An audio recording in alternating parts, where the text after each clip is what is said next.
meus irmãos, olá alunos da nossa EBD, graça e paz, muito bom a gente estar aqui para mais uma aula e hoje nós estamos na aula 8, graças a Deus, chegamos à aula 8 semanas consecutivas caminhando junto, refletindo sobre o Evangelho, refletindo sobre as implicações do Evangelho, as doutrinas do Evangelho e como que o Evangelho faz efeito na vida do cristão, tá? Na nossa relação com Deus. É muito bom a gente chegar até aqui e espero que essa aula também seja edificante para a sua vida. Eu queria só lembrar para você um pouco daquilo que a gente já viu até então. Nós falamos a primeira aula sobre riqueza maior que a dívida, o meu pecado e a cruz de Cristo, a cruz de Jesus, olhando de maneira mais intensa o nosso pecado e a necessidade da cruz. A obediência de Jesus é a minha agora, medo da ira de Deus, a justiça foi feita, expiação e redenção, um novo relacionamento com Deus. E hoje vamos falar sobre o Evangelho versus o meu desempenho. O Evangelho versus o meu desempenho, ou o meu desempenho versus o Evangelho. A gente quer refletir mais sobre desempenho espiritual à luz do Evangelho. Como que nós, às vezes, temos uma relação com Deus baseada na nossa capacidade, no nosso mérito, na justiça própria, que é a linguagem bíblica, e a gente vai refletir sobre isso hoje. Temos caminhado nas aulas anteriores sobre o Evangelho, sobre as suas implicações, já trabalhamos alguns conceitos relacionados ao Evangelho, que nos ajudam a entender melhor como esse Evangelho se aplica a nós. Na última aula falamos sobre reconciliação e hoje nós falaremos sobre como devemos trocar então o nosso desempenho espiritual, o que a Bíblia chama de justiça própria. Nós vamos olhar isso à luz da Bíblia, isso que eu acho muito bacana. Vamos ver um texto bíblico sobre isso. Trocar o nosso desempenho espiritual pelo desempenho de Cristo, para desfrutarmos de uma real bênção na vida cristã e a bênção de estarmos unidos a Cristo Jesus, tá? E as consequências de estarmos unidos a Cristo. Não se distraia se eu às vezes olhar para cá, às vezes eu olho para cá, né? Porque eu estou na câmera frontal e às vezes eu olho para o tempo, olho aqui para minha frente, olho para mim, porque eu estou dando aula para mim, né? E para você que está aí depois assistindo o vídeo. Então às vezes eu viro olhar assim, fico olhando para cá, mas tudo bem, a gente vai seguir a aula assim mesmo, né? Vou tentar olhar para cá para você, em vez de eu ficar olhando para mim, tá bom? Que aí eu olho para a entrada da câmera, certo, gente? Ok, primeira coisa, eu queria começar conversando com você hoje sobre o nosso desempenho, tá? E eu queria perguntar para você quais são as suas credenciais. Pense aí, pense com você mesmo, né? Quais são as minhas credenciais religiosas. O que é uma credencial, gente? São as suas qualificações, né? Deixa eu explicar aqui, porque às vezes você não sabe o que é credencial. Então é uma ideia de qualificação, é uma ideia de... É que nem quando você entra em um certo lugar e alguém pergunta, né? Quais são as suas credenciais? Quais são as suas qualidades, né? Quais são as suas... A gente pode fazer essa aplicação da ideia de credencial, tá? Então, quais são as suas qualificações religiosas, né? Quais são as suas credenciais? O que você poderia dizer assim, se orgulhar e dizer, poxa, eu me orgulho disso, eu tenho isso, eu faço isso para o Senhor, né? Eu não sou assim, eu sou desse jeito, enfim, sei lá. Pense aí, vai pensando já sobre isso. Se quiser pausar o vídeo, você pode pensar sobre isso, tá? Mas aí a Bíblia fala sobre isso também. E eu me lembro aqui de Paulo falando lá em Filipenses 3, do verso 4 ao 6. Em Filipenses 3, do verso 4 ao 6, Paulo diz assim: ainda que, se outros pensam ter motivos para confiar nos próprios esforços, eu teria ainda mais. Então Paulo já começa dizendo o seguinte: talvez existem pessoas aí que confiam nas suas credenciais, que confiam nas suas qualificações religiosas, ou nos seus feitos de justiça, nos seus feitos religiosos, na sua bondade, vamos assim dizer. Paulo chega e diz assim, se alguém confia, se alguém tem credencial, eu tenho ainda mais. Eu tenho muito mais motivo para confiar nos meus esforços, para confiar nos meus próprios esforços, para confiar na minha própria justiça. Eu teria muito mais motivo. E aí Paulo começa a elencar alguns motivos, E eu queria destacar com você, assim, pelo menos 4 categorias de motivos que Paulo aborda, tá? Primeiro, Paulo dizendo o seguinte, ele começa a dizer, eu fui circuncidado com 8 dias de vida. Isso significa que Paulo, ele não foi convertido ao judaísmo, tá? Ele não foi convertido ao judaísmo. Ele é um judeu desde a sua origem. Ele foi circuncidado ao 8º dia, ao 8º dia. Ele cumpriu o rito judaico na sua essência, desde o início da sua vida. Até mesmo antes dele ter consciência disso, ele já cumpriu esse mandamento, essa parte da aliança entre Deus e Abraão, entre Deus e os judeus, que é a circuncisão, que era feita ao 8º dia, tá certo? Para quem não sabe o que é circuncisão, eu não vou ficar dando detalhes agora, né? Procure aí, pesquisa na internet, ou na sua Bíblia de estudo, ou me pergunte no privado que depois eu te respondo, tá bom? Segundo, Paulo diz, sou israelita de nascimento. E ele dá, né, um detalhe maior, ele diz, da tribo de Benjamim, um verdadeiro hebreu. Então aqui Paulo está expandindo, mas aqui ele está se referindo mais à sua nacionalidade. Primeiro, da sua religiosidade, segundo, da sua nacionalidade, a sua origem étnica, a sua origem racial. Ele era originalmente um filho de Israel, um filho de Jacó, um filho de Abraão, né? Descendente da tribo de Benjamim, um verdadeiro hebreu. Então ele não era alguém advindo, né? Vindo de uma outra origem, um grego, um romano, um bárbaro ou qualquer outra nacionalidade. Ele era um hebreu original, né? Ele tinha sangue puro hebreu, tá? Ele era membro dos fariseus, ele diz, era membro dos fariseus, extremamente obediente à lei judaica. Para quem não sabe também, o grupo dos fariseus era um grupo completamente destinado ao estudo da lei, tá? Então eles tinham um zelo pela lei, o que a gente poderia dizer hoje de um jurista, tá? Era quem estudava a lei e era o grupo mais ortodoxo, mais conservador dentre os grupos judaicos, tá? Judeus daquela época. Você pode pesquisar aí sobre facções judaicas, as bíblias de estudo tem, e você pode estudar esses diversos grupos aí do judaísmo, tá? E um deles era os fariseus, era o grupo mais dedicado ao estudo da lei, ao estudo da palavra de Deus.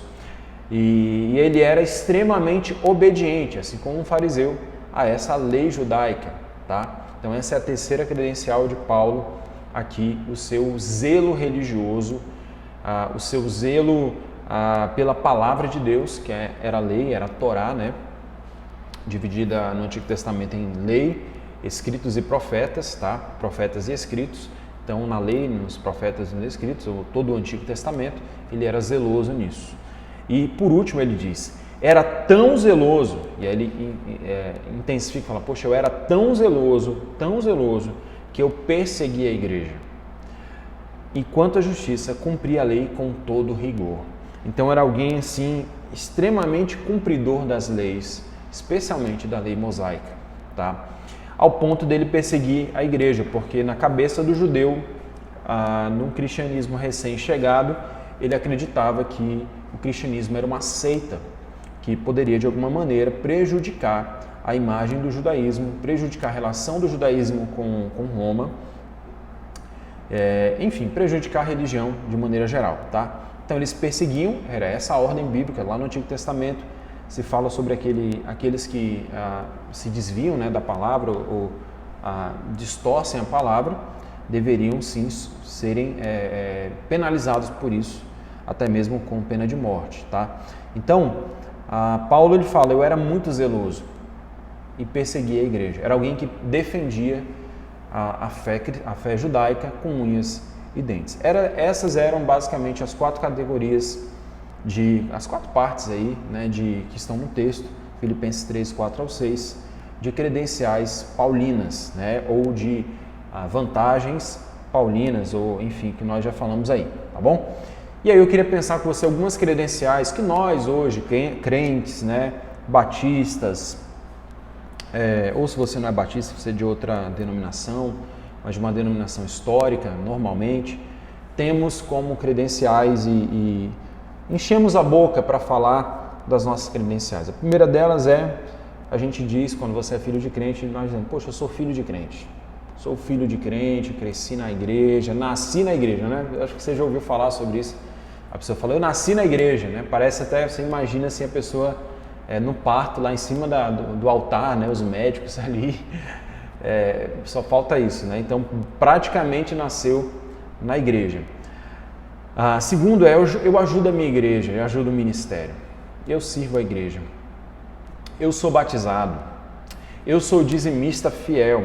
Né? Eu dou meu dízimo todo mês, eu não falho nunca no meu dízimo. E por último, basicamente aqui, eu não cometo pecados considerados pecados graves. Então, gente, a gente pode, eu estou dando 5 exemplos aqui, mas nós, cada um de nós, inventamos e temos também credenciais e fazemos dessas coisas que são boas, porque aqui, gente, não é errado ser filho de crente, tá? Não é errado ajudar a igreja, não, pelo contrário, né? Não é errado ser batizado, ninguém está colocando isso como algo negativo, tá? Mas o problema é quando nós tornamos isso, e nós vamos ver isso durante a aula, uma credencial, uma justiça, onde a gente pode apresentar para Deus e querer requerer algo de Deus, ou querer barganhar com Deus, tá? E pasmem, nós fazemos isso sim. Nós, depois de conhecer o Evangelho, às vezes queremos ter uma relação de barganha com Deus, e é sobre isso que nós vamos falar hoje, tá? Vamos entender o papel, então, dessas credenciais, o papel dessas qualidades que às vezes se tornam credenciais, se tornam qualificações nossas e que nós queremos usar na nossa relação com Deus, tá certo? A gente vai continuar falando e você vai compreender a ideia completa. Infelizmente, foi o que eu falei, embora essas coisas sejam boas, elas não garantem a nossa aceitação de Deus perante a sua santa lei. Nós já vimos anteriormente isso em aulas anteriores, você pode assistir as demais aulas e você vai entender isso. Vimos já que diante da lei de Deus não há um justo sequer, Paulo fala sobre isso aos Romanos, por essa razão estamos em maldição, tá? Naturalmente odiávamos a lei de Deus, simplesmente porque tudo que a lei nos pedia, nós não conseguimos fazer. Então, se a lei pedia para nós não adulterar ou não mentir, a gente não conseguia. E por não conseguir, a gente começa a criar uma relação de ódio, né? Até Lutero fala sobre isso. Amar a Deus, não, eu odeio, né? Porque ele se sentia atormentado pela lei, pela justiça da lei, e pensava, como é que Deus pede algo desse jeito, desse nível, nesse padrão altíssimo, que eu não consigo obedecer? Então, a gente começa a olhar para a lei e é por isso que pessoas odeiam a lei, por isso que pessoas não querem saber da palavra de Deus. Porque quando elas leem a palavra, elas veem o alto padrão de santidade da lei e elas pensam, poxa, mas eu não consigo obedecer aqui. Então, ou elas partem para uma relação liberal com Deus, não, Deus aceita todo mundo de qualquer jeito, tá bom assim mesmo, elas ignoram a lei. Ou elas veem o alto padrão da lei e se afastam de Deus porque elas percebem que não conseguem alcançar esse padrão da lei, esse padrão santo de Deus. Então, qual a grande questão aqui?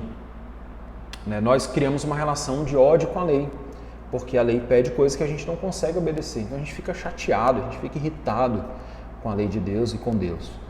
E aquilo que a lei mandava a gente fazer, a gente não tinha vontade de fazer também. Então, se a lei nos mandava fazer algo bom, a gente não tinha vontade de fazer, a gente não tinha prazer em obedecer à lei. E ela proibia o que nós gostávamos de fazer, o que nós amávamos fazer. Então, os pecados que a gente gostava de cometer, nós amávamos fazer aquilo, e a lei vem e fala, não faça. Então, a gente cria uma relação de ódio, de chateação, de tristeza, e de afastamento e alienação. Nós falamos a palavra alienação na última aula, que é esse afastamento de Deus.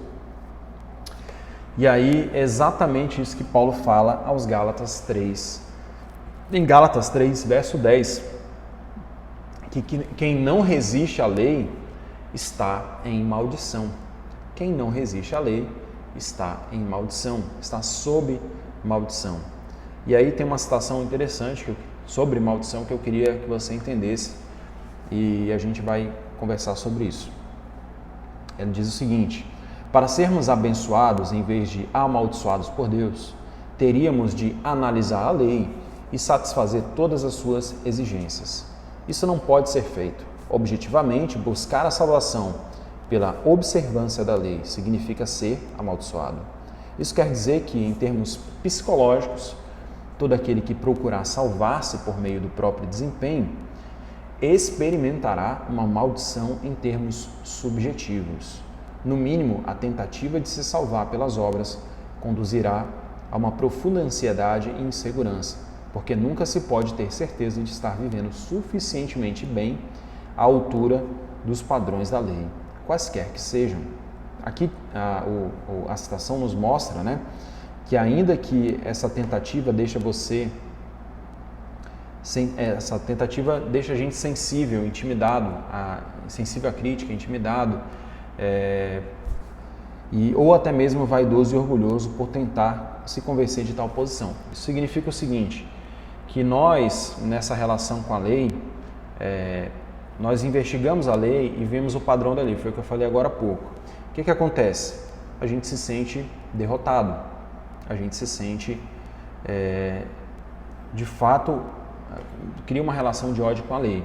E aí, nisso, o que pode acontecer? A sensação de maldição.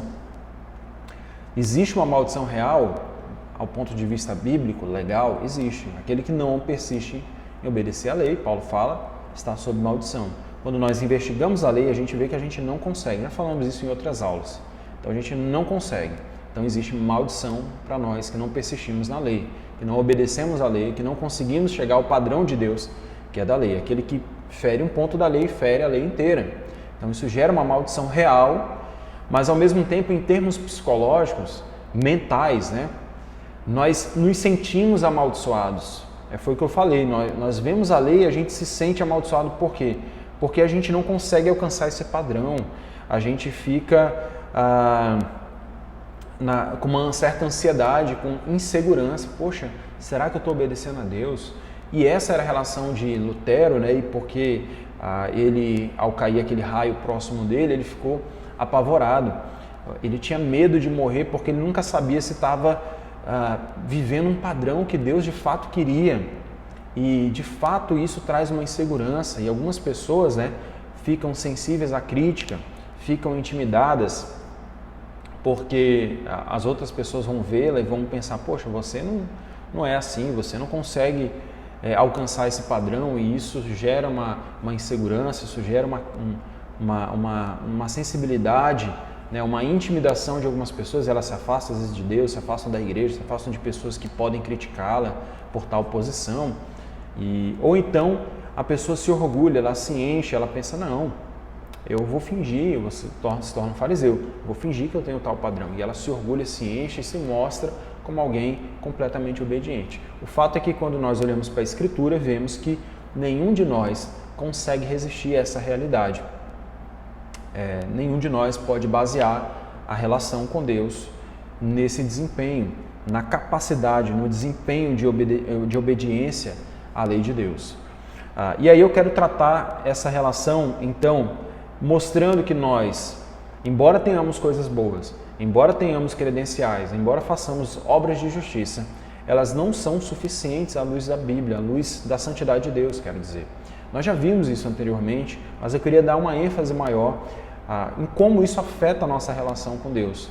Eu quero trazer essa questão do desempenho de duas maneiras. Primeiro, há uma maneira de buscar um desempenho, buscar trazer essas credenciais, acumular essas obras de justiça, acumular esse desempenho espiritual, moral, como uma forma de me sentir salvo, né?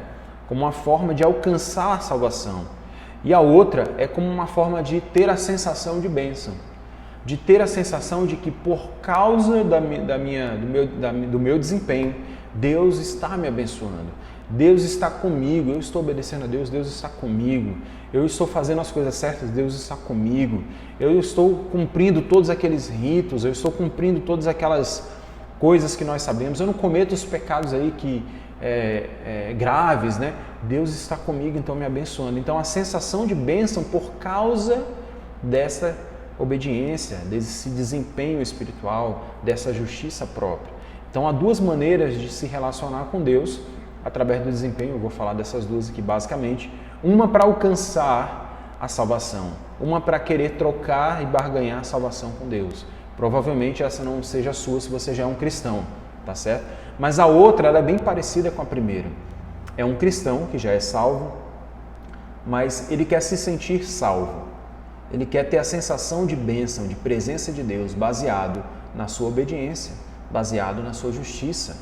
E essa provavelmente seja algo que nós cristãos experimentamos constantemente.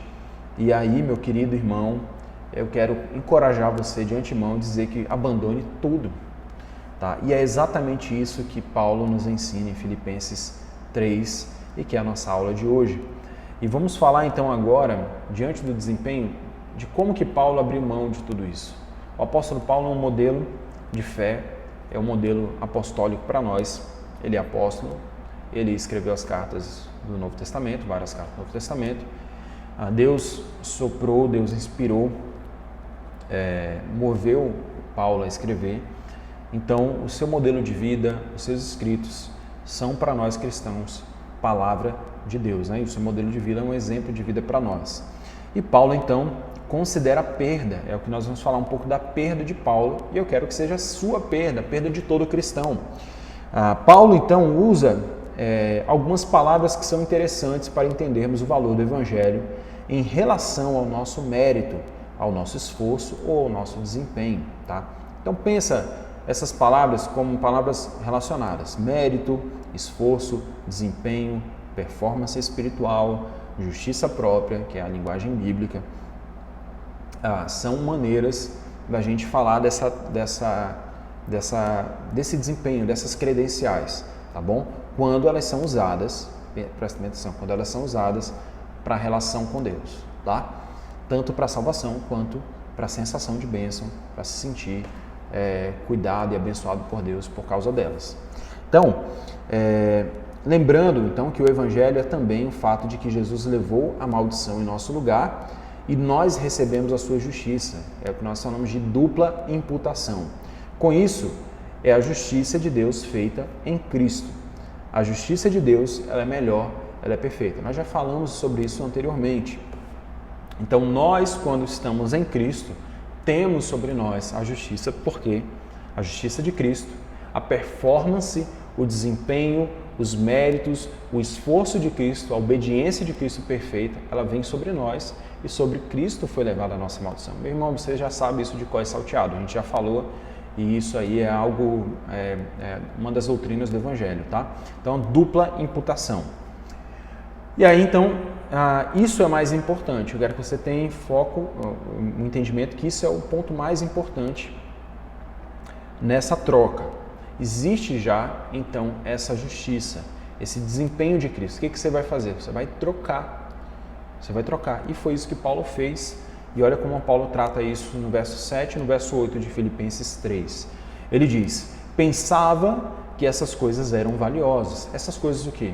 As credenciais que Paulo fala anteriormente, que nós falamos aí, religiosas, que nós tratamos no começo da aula. Mas agora as considero insignificantes por causa de Cristo. A palavra insignificantes aqui na NVT, que é a nova versão transformadora, ela é traduzida em outras versões como perda. E a ideia de perda é mais completa, tá? Por que perda? Nós vamos falar mais à frente, eu vou continuar lendo o texto aqui. Sim, todas as outras coisas são insignificantes ou perdas comparadas ao ganho inestimável de conhecer a Cristo Jesus, meu Senhor. Por causa dele, deixei de lado todas as coisas, eu considerei perda, e as considero menos que lixo. E aqui expressa bem a ideia de que realmente Paulo queria dizer, refúgio, né? A fim de poder ganhar a Cristo.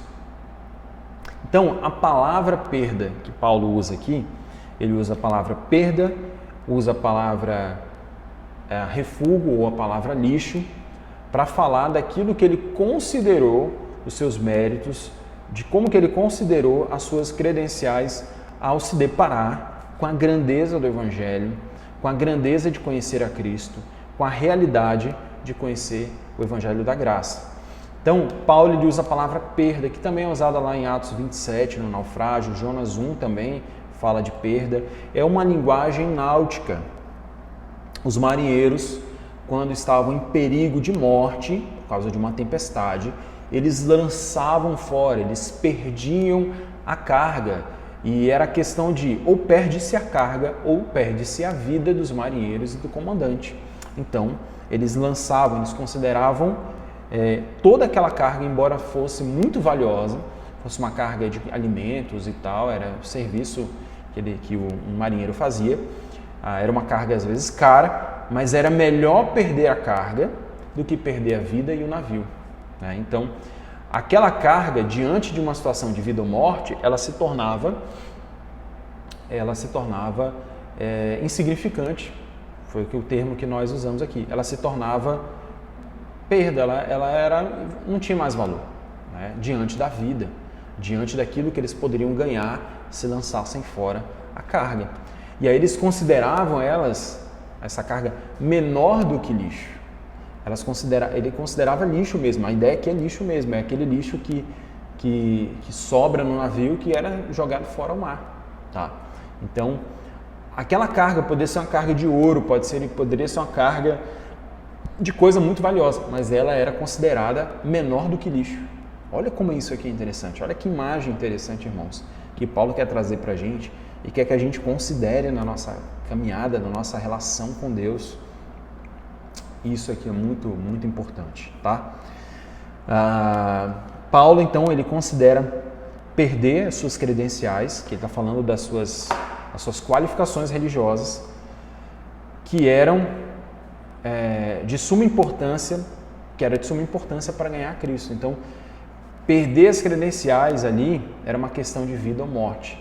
Manter as suas credenciais poderia ser perigoso e custar a própria vida. É isso que Paulo está falando, que se ele mantesse as suas credenciais religiosas, olha a lógica de Paulo, ele perderia a vida, ele perderia Cristo.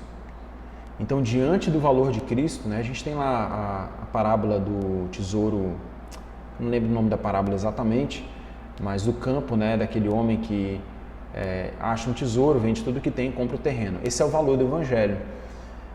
Então, Paulo, ele tinha isso, ele viu o tamanho do valor, ele falou, isso vale muito mais, a vida vale muito mais. Então, ele se desfaz daquelas credenciais e joga fora, lança fora, joga para longe, considera como lixo. Então, tudo aquilo que era valioso, lembre-se, né? Paulo agora tinha como refúgio, como lixo. Perder a carga trazia algum pesar para Paulo, né? Como trazia algum pesar para um comandante de navio, porque na verdade era uma carga, poderia ser o lucro da vida dele. Mas diante da vida, ela era considerado como nada. Tá? E para Paulo também, perder a sua carga era crucial, era de suma importância. A sua carga não tinha mais algum valor diante de Cristo. Então, embora a carga fosse boa, gente, entenda o seguinte, o que eu falei no início, podem ser coisas boas, mas diante de Cristo, elas não valem nada. É isso que o texto, é isso que a aula quer ensinar hoje, que o nosso desempenho moral, espiritual, diante de Deus, ele não vale nada. Ele deve ser considerado como lixo, tá? Então, se nós nos achamos, se você se acha bonito, cheiroso para Jesus, né? Moralmente perfeito, obediente, legal, bacana, tem credenciais legais, são coisas boas, não estou querendo trazer demérito sobre elas, mas elas não valem na nossa relação com Deus, elas não valem, a gente vai entender mais isso à frente, tá? Então Paulo ele faz uma troca, e essa é a troca de Paulo, e essa deve ser também a nossa troca, tá? Ele perde e ele faz uma troca. E ele continua dizendo em Filipenses 3,9 o seguinte, e ser encontrado nele, não tendo a minha vida, a minha própria justiça, na verdade, que procede da lei, mas a que vem mediante a fé em Cristo, a justiça que procede de Deus e se baseia na fé. Ora, a gente já vem falando sobre isso, E Paulo aqui reitera a mesma realidade aos filipenses. Ele não tem mais a justiça própria, ou desempenho, ou performance espiritual, e assim por diante, obediência, que é um procedimento da lei, que vem da lei, tá? Mas a justiça que é mediante a fé em Cristo, a justiça que vem de Deus, ela se baseia na fé, e ela é melhor, e ela é mais importante. Então ele tem não mais a sua justiça, o seu desempenho, ele troca a sua justiça, ele troca as suas credenciais pelas credenciais de Cristo. Isso aqui está completamente conectado com a teologia do Novo Testamento sobre união com Cristo, sobre dupla imputação, sobre essa união, né, de se revestir de Cristo. Irmãos, isso está completamente, né, sobre a doutrina da justificação pela fé. Paulo recebe a justiça de Deus, que nós já falamos em aulas anteriores, que é somente pela fé. Deus fez exatamente tudo o que era necessário para a sua justificação e Paulo recebe essa credencial pela fé. Ao reconhecer a graça em um dado momento da sua história, Paulo trocou então por algo que era muito mais valioso. Ele abriu mão da justiça própria, do seu desempenho, da sua performance espiritual e assumiu a justiça que vem de Deus, se baseia na fé. Ele deixou os seus méritos e assumiu os méritos de desempenho de Cristo. Ele jogou tudo no mar para ter a sua vida salva. Então, abandonar os seus méritos em primeira instância para alcançar a salvação, abandonar os seus méritos é uma questão de vida ou morte. Então, quando você conhece o Evangelho, você precisa deixar de lado os seus méritos, entender que eles não têm papel nenhum, eles são um lixo para a salvação.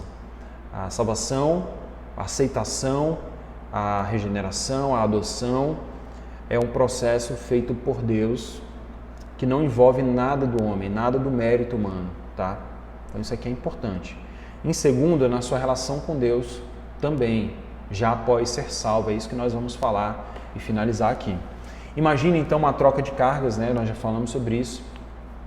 Paulo então troca aquela carga, que também é boa, que poderia ser boa, mas diante daquela carga nova, que é muito melhor, que é muito mais valiosa, Paulo recebe ela.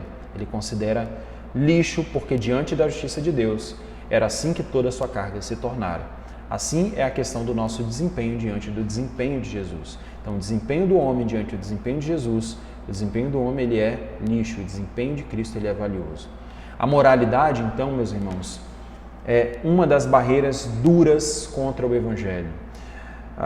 Isso aqui é muito polêmico falar, mas eu queria dizer isso. Pessoas com boa moralidade, com bom comportamento, com boas credenciais, normalmente têm mais dificuldades de reconhecer os seus pecados e a sua miséria. Essa era a dificuldade de Paulo, essa foi a de muitos judeus que se opuseram ao Evangelho e essa também pode ser a sua dificuldade. Então avalie a sua vida agora e responda se você já fez essa troca, porque a moralidade, eu acho que o maior milagre do Evangelho não é salvar o perdidão, o bandidão. Esse é um grande milagre, porque a gente vê ele afastado longe de Deus. Mas o grande milagre do Evangelho também é salvar o moral, é salvar o filho mais velho, porque está cheio de justiça própria, está cheio de moralidade, está cheio de bom comportamento, está cheio de credenciais. E esse é o grande milagre do Evangelho, tá? Avalie sua vida. Você já fez essa troca? Você já abandonou a sua moralidade, as suas credenciais para aceitar a de Cristo? A sua obediência, que não é nada diante da obediência de Cristo? Se você fez isso, eu quero refletir com você nessa aula e entender que é exatamente isso, perdendo o nosso desempenho pelo desempenho de Jesus. Então, quais são as suas credenciais? Você já pensou sobre elas? Você já refletiu sobre elas?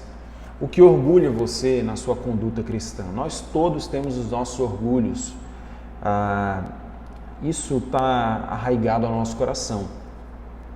Então, às vezes, nós nos orgulhamos de ajudar as pessoas. Eu acho que eu sou alguém que ajuda muitas pessoas. Então, a gente começa a se orgulhar e a gente faz disso uma credencial.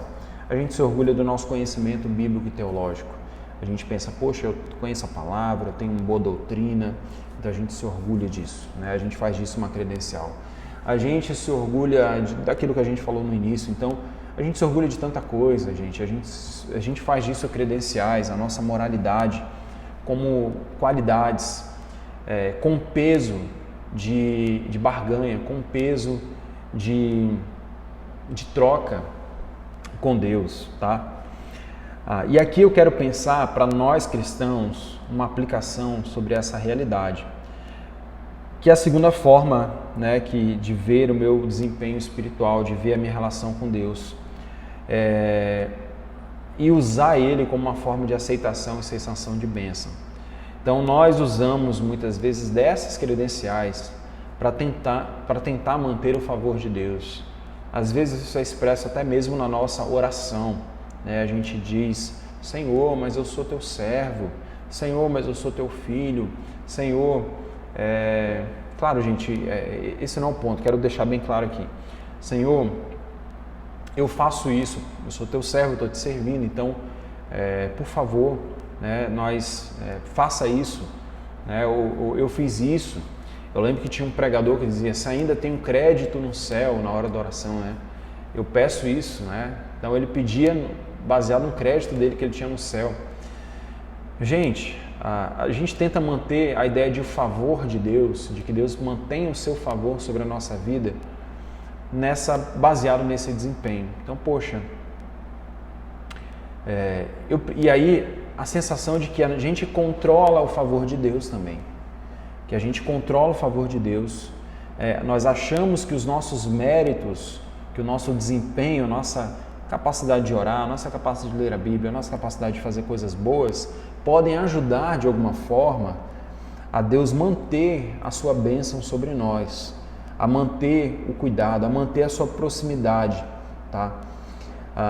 Quando nós nos sentimos abençoados, tendemos a achar que algo em nós causou isso. Então nós nos sentimos abençoados, nós pensamos, poxa, como eu tenho sido abençoado, né? E a gente começa a pensar que o fato da gente ter uma vida correta, a gente começa a achar que nem Jó, né? História de Jó, livro de Jó. Eu sou justo, eu não tenho nada em mim que explique isso está acontecendo, o mal, né? Ou a gente pensa, por eu estar caminhando bem com Deus, por eu estar desenvolvendo uma vida devocional, ler bons livros e assim por diante, servir a minha igreja, servir a minha família, Deus está me abençoando, tá? Então a gente tende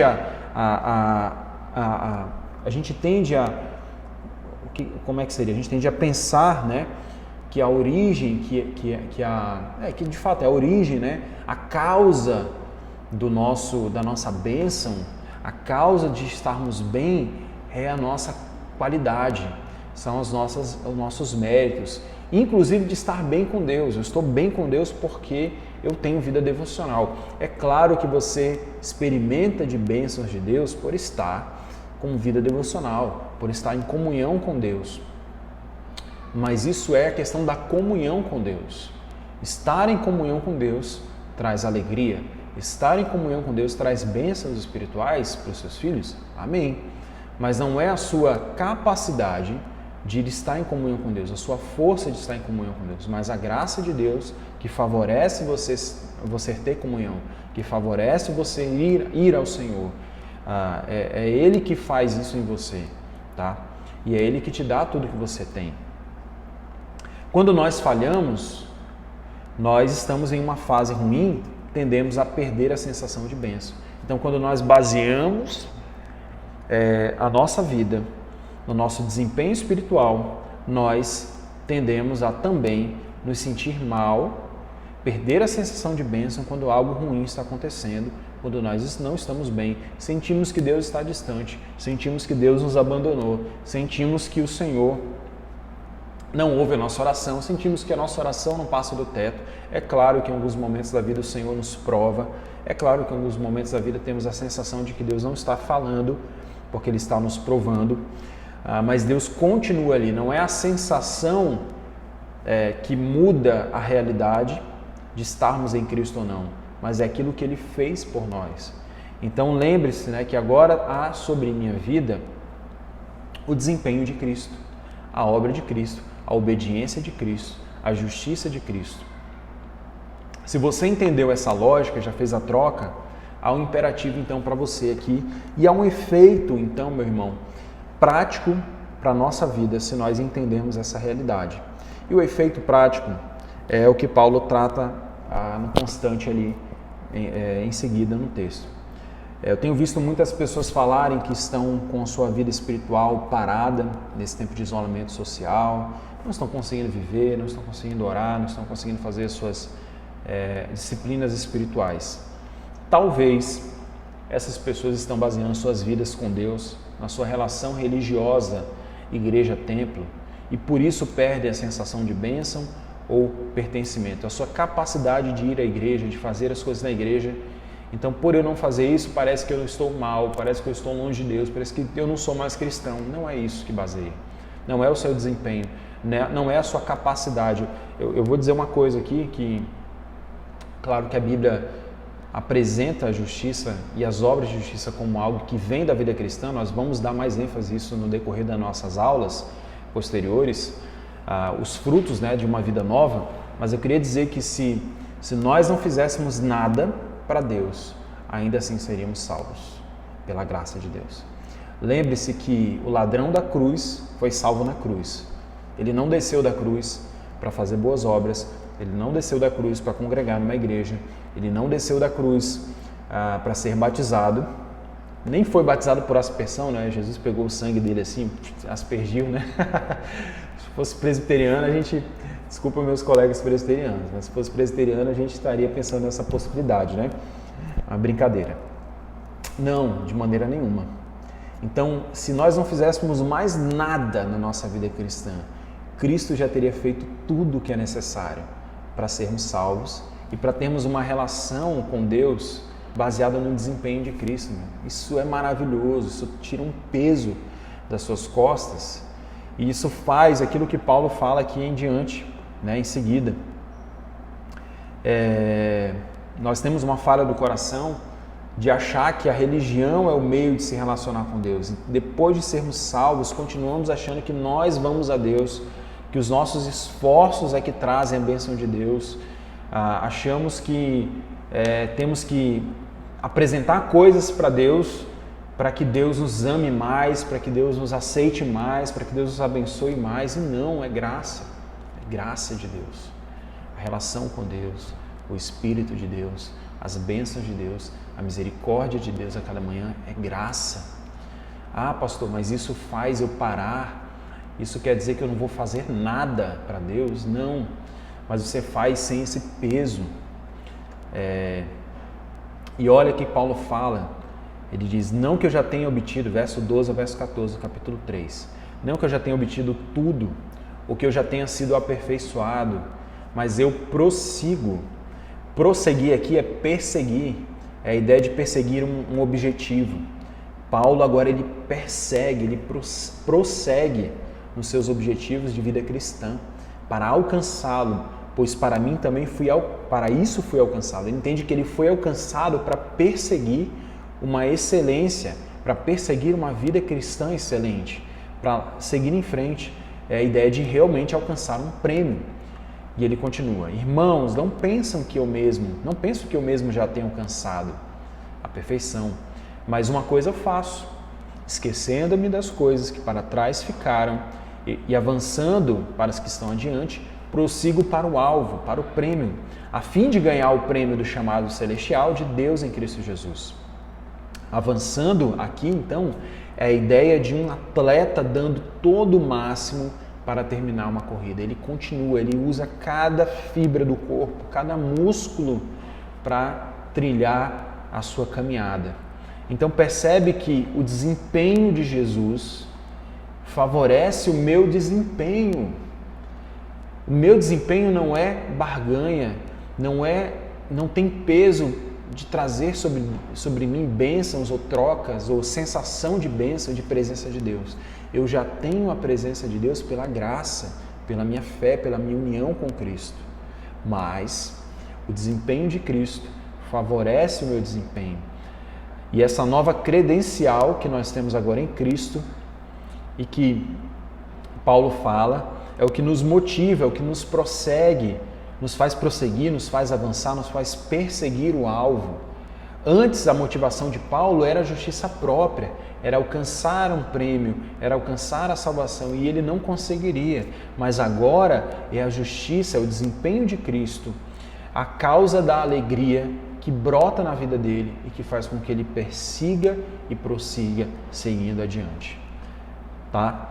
Quanto mais uma pessoa conta como perda a sua justiça e toma posse da justiça de Cristo por meio da fé, mais ela estará motivada a viver e a trabalhar para Cristo. A mesma atividade pode ser uma expressão da nossa própria justiça, que pensamos merecer o favor de Deus, ou pode ser uma expressão de amor e gratidão, porque já temos o favor de Deus por meio da justiça de Cristo ou do seu desempenho. Tá? Isso aqui é uma citação. Por causa do desempenho de Jesus, podemos avançar e desenvolver a nossa vida cristã. Um bom exemplo disso é a nossa relação com a lei, meus irmãos.